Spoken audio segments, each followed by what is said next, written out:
and the international legal personality of the Sovereign Order of Malta continue to persist. Much later in 1894, the order settled in Rome and acquired two properties, the Magistral Palace and the Magistral Villa, that received extraterritorial status.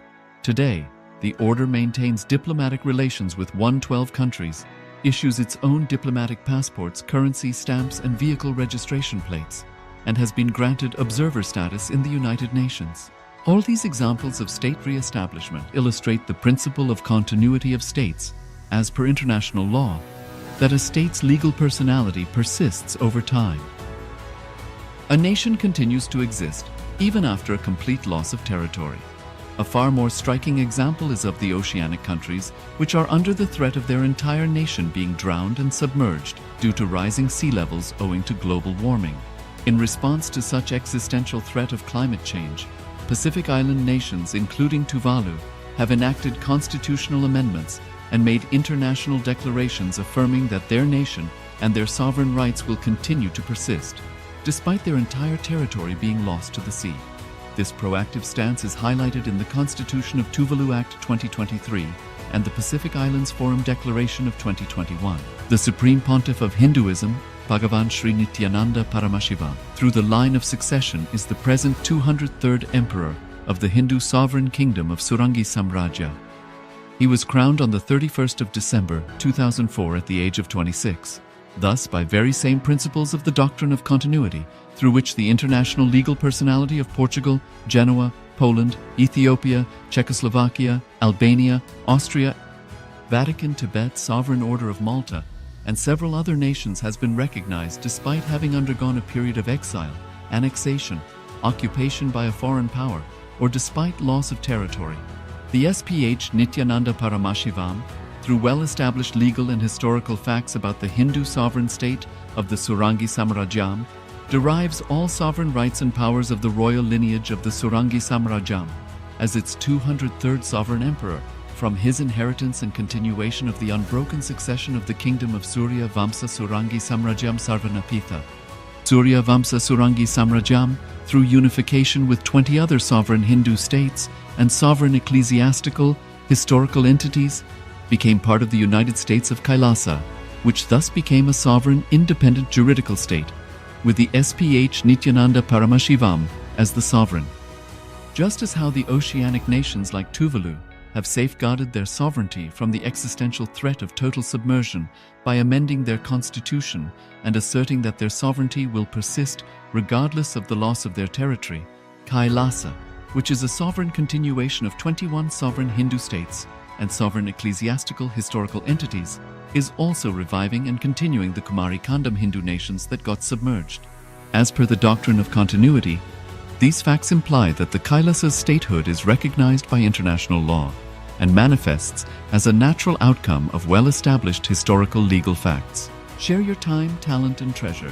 Become part of KAILASA. Sign up as an eCitizen https://kailasa.ecitizen.info.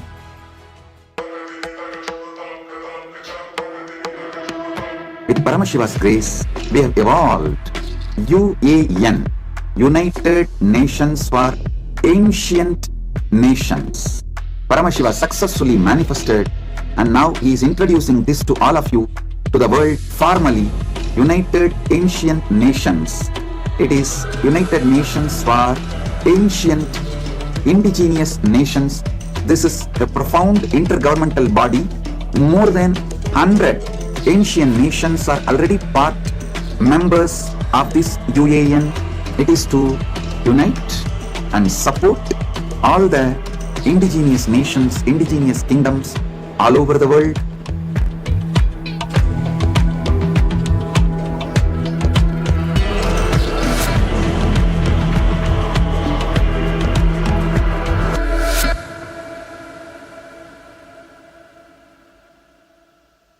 Around 5,000 years ago, at the end of Mahabharat War, the ancient enlightened Hindu civilization consisted of 10,000 Hindu traditions, or sampradayas, that existed in 56 Hindu nations, 200 Hindu kingdoms, 1,700 Hindu provinces that covered more than 6 million kilometers square of Asia. The Supreme Pontiff of Hinduism, SPH, Bhagavan Sri Nithyananda Paramashivoham, is the reviver of KAILASA, this ancient, enlightened Hindu civilizational nation. KAILASA is an unbroken cultural, religious, historical, civilizational, and sovereign continuation and revival of multiple of these historical Hindu sovereign states and Hindu ecclesiastical entities. The unbroken continuity of these ancient Hindu nations through KAILASA results in the legal recognition of KAILASA as per the international customary law, particularly the doctrine of continuity. The international law, the doctrine of continuity, implies that upheavals and revolutions within a country, changes in government, territorial adjustments, measures taken during military occupation, or other internal transformations do not negate the existence of the country, do not affect the legal personality and international obligations of the country or state. The Vienna Convention on Succession of States in Respect of Treaties, 1978, addresses these principles of the doctrine of continuity as it outlines international law during situation of state succession or continuation. International law recognizes a state's legal personality by recognizing its identity. This perspective extends even during the period when the given state or country is annexed or occupied by a foreign power. Even in such cases, the legal personality of the state is considered to persist, enabling its subsequent re-establishment. Historical examples dating back to the 18th century include cases like Portugal and Genoa that were re-established after the Vienna Congress of 1815. More recent examples include countries such as Poland, Ethiopia, Czechoslovakia, Albania, and Austria that were re-established after World War II. Even when a nation is deprived of its territory, the nation continues to exist. Its sovereignty and international legal personality continues to persist. The Dalai Lama, as the spiritual and temporal leader of Tibet, exemplifies this principle. In 1959, the Dalai Lama was exiled and forced to flee. Despite the challenges faced, the Dalai Lama continues to advocate for the preservation of Tibetan culture and garners worldwide support for Tibetan autonomy on the global stage. Similarly, from 1309 to 1376, the Pope of Catholicism had been in exile in Avignon. Despite this, he was recognized as the head of state as well as head of the church and given full privileges of the position after their return to Rome. Even in 1861, much of the papal territories had been lost, leaving the Pope with no sovereign territory other than the papal residence and related buildings. Yet his temporal powers were still acknowledged. He was recognized as a head of state, and later, the Lateran Treaty of 1929 formally re-established papal sovereignty over the Vatican City. The Sovereign Order of Malta further exemplifies this principle, retaining international recognition as a sovereign entity despite the permanent loss of their territory upon Napoleon's invasion in June 1798. Despite such permanent loss of territory, the sovereignty and the international legal personality of the Sovereign Order of Malta continue to persist. Much later in 1894, the order settled in Rome and acquired two properties, the Magistral Palace and the Magistral Villa that received extraterritorial status. Today, the order maintains diplomatic relations with 112 countries, issues its own diplomatic passports, currency, stamps, and vehicle registration plates, and has been granted observer status in the United Nations. All these examples of state re-establishment illustrate the principle of continuity of states, as per international law, that a state's legal personality persists over time. A nation continues to exist even after a complete loss of territory. A far more striking example is of the oceanic countries, which are under the threat of their entire nation being drowned and submerged due to rising sea levels owing to global warming. In response to such existential threat of climate change, Pacific Island nations, including Tuvalu, have enacted constitutional amendments and made international declarations affirming that their nation and their sovereign rights will continue to persist, despite their entire territory being lost to the sea. This proactive stance is highlighted in the Constitution of Tuvalu Act 2023 and the Pacific Islands Forum Declaration of 2021.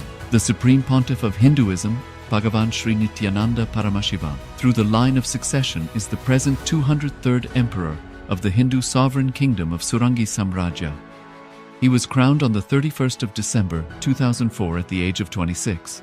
Thus, by very same principles of the doctrine of continuity, through which the international legal personality of Portugal, Genoa, Poland, Ethiopia, Czechoslovakia, Albania, Austria, Vatican, Tibet, Sovereign Order of Malta, and several other nations has been recognized despite having undergone a period of exile, annexation, occupation by a foreign power, or despite loss of territory. The SPH Nithyananda Paramashivoham, through well-established legal and historical facts about the Hindu sovereign state of the Surangi Samrajyam, derives all sovereign rights and powers of the royal lineage of the Surangi Samrajyam as its 203rd sovereign emperor, from his inheritance and continuation of the unbroken succession of the kingdom of Surya Vamsa Surangi Samrajyam Sarvanapitha. Surya Vamsa Surangi Samrajyam, through unification with 20 other sovereign Hindu states and sovereign ecclesiastical, historical entities, became part of the United States of KAILASA, which thus became a sovereign, independent juridical state, with the SPH Nithyananda Paramashivoham as the sovereign. Just as how the oceanic nations like Tuvalu have safeguarded their sovereignty from the existential threat of total submersion by amending their constitution and asserting that their sovereignty will persist regardless of the loss of their territory, KAILASA, which is a sovereign continuation of 21 sovereign Hindu states and sovereign ecclesiastical historical entities, is also reviving and continuing the Kumari Kandam Hindu nations that got submerged. As per the doctrine of continuity, these facts imply that the Kailasa's statehood is recognized by international law and manifests as a natural outcome of well-established historical legal facts. Share your time, talent, and treasure. Become part of KAILASA. Sign up as an eCitizen https://kailasa.ecitizen.info.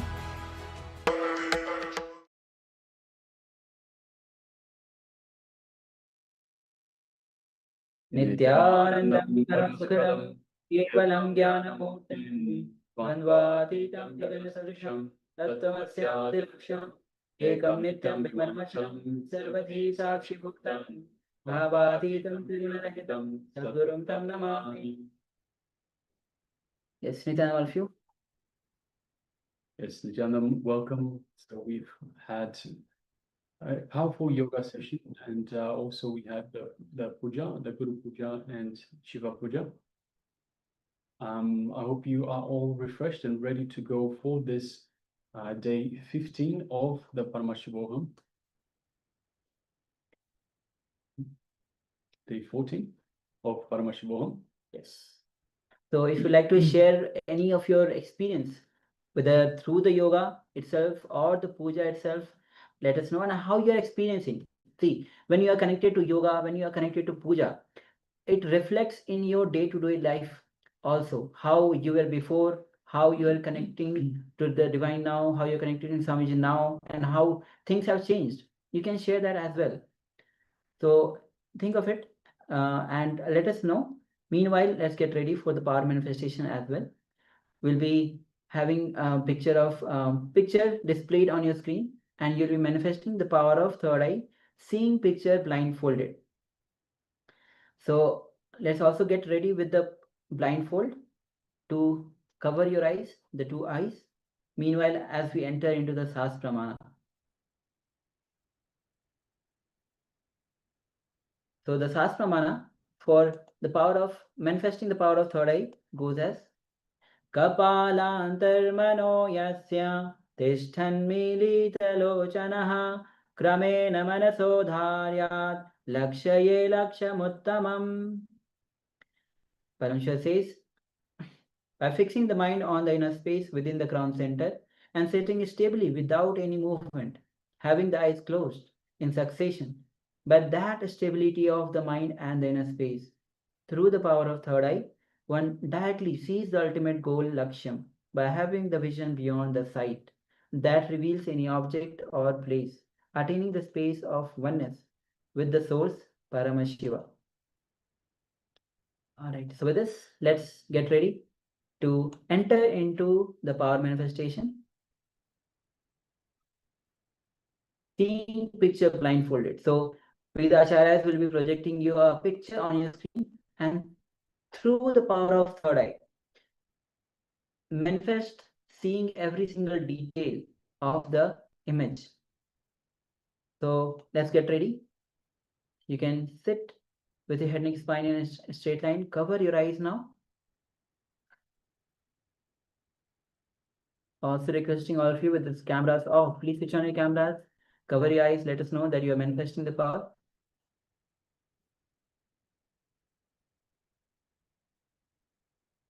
And just sit with your head, spine, and straight line and visualize Swamiji in your inner space. Your inner space, let it be filled with that super conscious energy. Nothing else exists.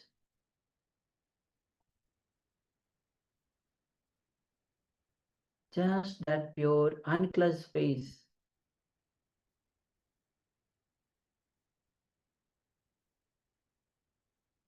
Feel your inner spaces getting purified.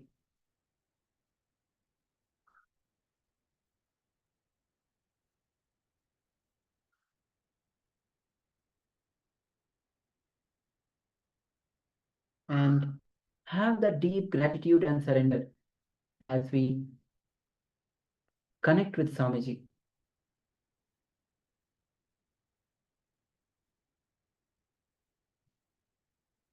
Any doubt that arises, just unclutch from it. Any agitation, any anger, any fears, any worries that comes up, just unclutch.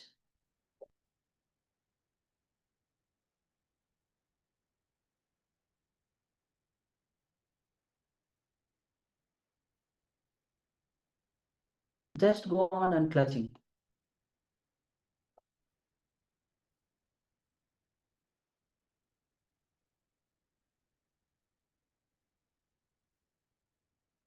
Remember, nothing else exists apart from Paramashiva. You are Paramashiva. Gently bring your awareness to your third eye. And through your third eye, gaze at Swamiji's third eye.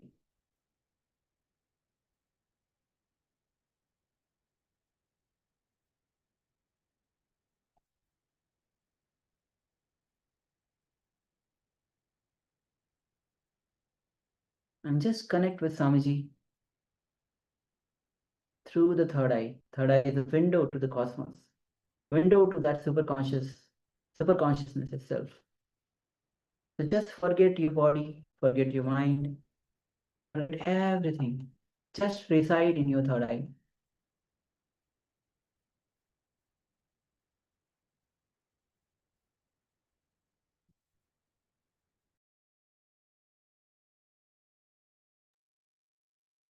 And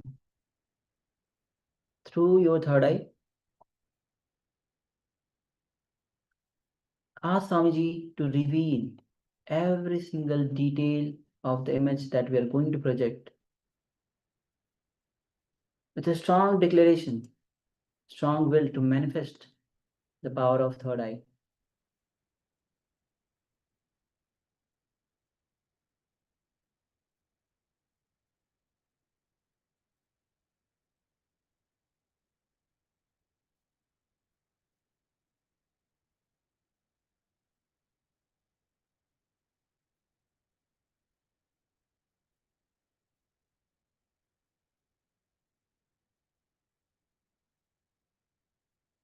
And let's connect with Swamiji with the Mahavakya.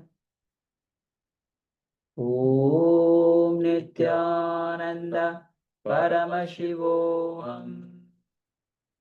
Om Nithyananda Paramashivoham. Om Nithyananda Paramashivoham. Mahavakya is the cosmic code that Swamiji has given to all of us to connect with him. So even when we're not manifesting or sitting for manifestation, just chant the Mahavakya. Manifestation will start to happen. Which means Om Nithyananda Paramashivoham. Nithyananda is eternal. Paramashivoham means I am Paramashiva. So just connect, chant the Mahavakya and connect with Swamiji. In the background, just let the Mahavakya vibrate within you.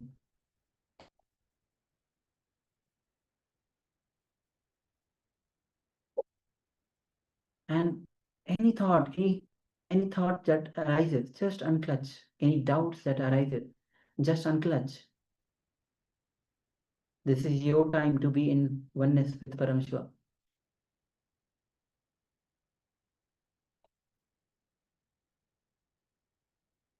Do not miss this opportunity. Any doubt arises, just let it go. Just be a witness to it and it will drop.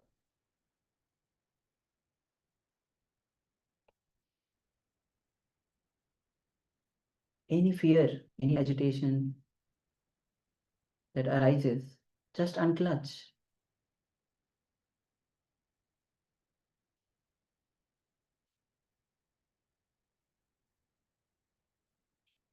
If you feel you need to open your eyes, there's a desire to walk around, there's a desire to drink water, just unclutch.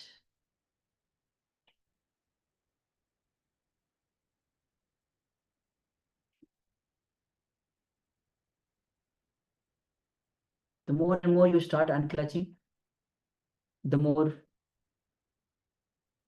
you will be able to establish yourself in that pure, unclutched space, Nirvikalpa Samadhi. So with this, let's begin to manifest this power of third eye.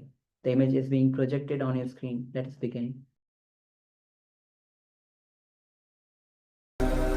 Paramashivoham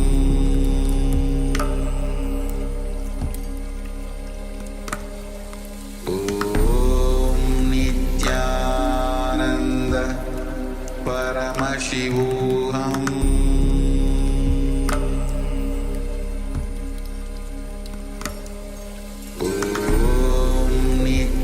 Nithyananda Paramashivoham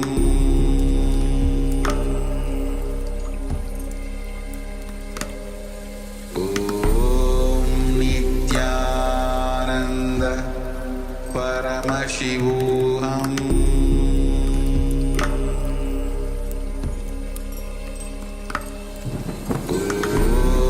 Nithyananda Paramashivoham Nithyananda Paramashivoham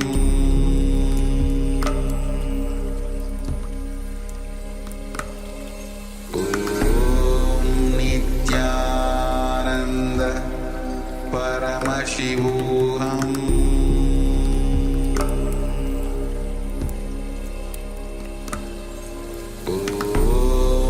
Nithyananda Paramashivoham Nithyananda Paramashivoham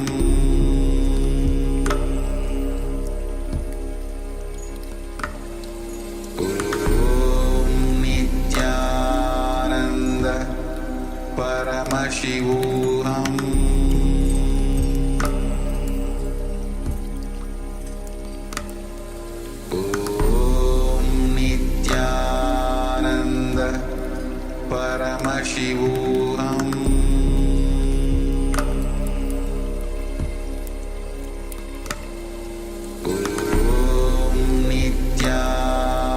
Nithyananda Paramashivoham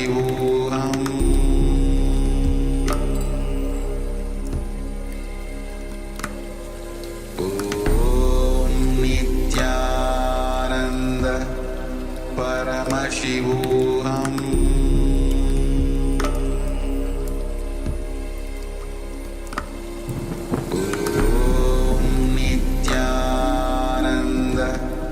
Paramashivoham